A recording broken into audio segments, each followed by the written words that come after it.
So here I am on Saturday the 9th of July, and I've noticed one of the Romanesco Minaret cauliflowers is ready. So let's pick it and see what it's like.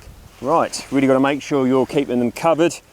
There are plenty of cabbage white butterflies about, and they'd love to lay eggs, and then preceding caterpillars would love to devour the crop, the leaves, etc. So there you go, look at that.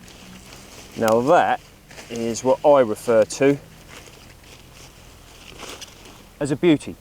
So I'm going to pull the entire plant out because I eat the leaves as well. So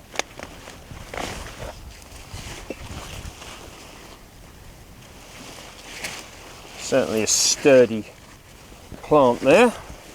Once again, ensure you cover back over with a butterfly proof net or mesh. Right, so there we go.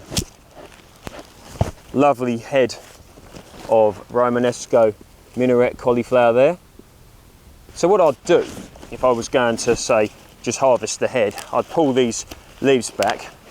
Once again, I don't have a knife with me, and I'd cut it off about there sort of thing, and I would just I'd probably cut the individual florets off and maybe boil them or steam them. But you've got to remember, I'm not much of a chef.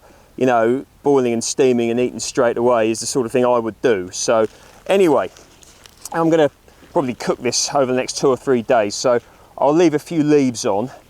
That, in my opinion anyway, seems to help preserve the freshness a little bit, as opposed to just cutting the head off and taking that away. Anyway, there you go, Romanesco Minaret cauliflower, and hopefully plenty more to come.